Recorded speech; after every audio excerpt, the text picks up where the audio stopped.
സമയം ഇങ്ങനെ പറക്കാണല്ലേ, എല്ലാവരും ബിസി ആയിട്ട് ഓടിക്കൊണ്ടിരിക്കുകയാണ്. നമ്മളിങ്ങനെ ഓവർ എക്സോസ്റ്റ് ആയി അല്ലെങ്കിൽ ഒരു ബ്രേക്ക് ഒക്കെ എടുക്കണമെന്ന് ആഗ്രഹിക്കുമ്പോൾ നിങ്ങൾ എന്താ ചെയ്യാറ്? എനിക്കാണെങ്കിൽ ട്രാവൽ ചെയ്യാനായിട്ടാണ് ഇഷ്ടം. അത് ബിസി ആയിട്ടുള്ള ഒരു ടൂറിസ്റ്റ് പ്ലേസിലേക്കൊന്നും അല്ല, വളരെ കാമായിട്ടുള്ള പീസ്ഫുൾ ആയിട്ട് പോകാൻ പറ്റുന്ന ഒരു സ്ഥലം. No hurry burries, no phone calls, no complaints, peaceful ആയിട്ടുള്ള ഒരു ലൈഫ്. ആ കുറച്ച് ദിവസങ്ങൾ മതി പിന്നീട് അങ്ങോട്ടുള്ള കുറേ നാളുകളിലേക്കുള്ള എനർജിക്ക്. ഈ ആഗ്രഹങ്ങളൊക്കെ ഉള്ളതുകൊണ്ടാവും ഞാൻ അരുണാചൽ പ്രദേശിൽ വന്ന് പെട്ടതല്ല, ഇഷ്ടപ്പെട്ട് നിൽക്കുകയാണ്. നോ ഫോൺ കോൾസ് എന്നൊക്കെ ഞാൻ പറഞ്ഞത് വെറുതെ അല്ല കേട്ടോ. അരുണാചൽ പ്രദേശിൽ പല സ്ഥലങ്ങളും നമുക്ക് ചെന്ന് പെടാൻ പാടായിരിക്കും.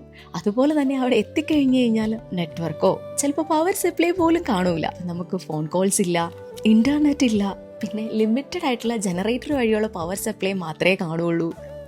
ഇപ്പം അങ്ങനെ ഒരു ഓഫ് ബീറ്റ് സ്ഥലത്താണ് ഞാൻ, അരുണാചൽ പ്രദേശിലെ അനിനി എന്ന് പറഞ്ഞിട്ടുള്ള സ്ഥലത്ത്.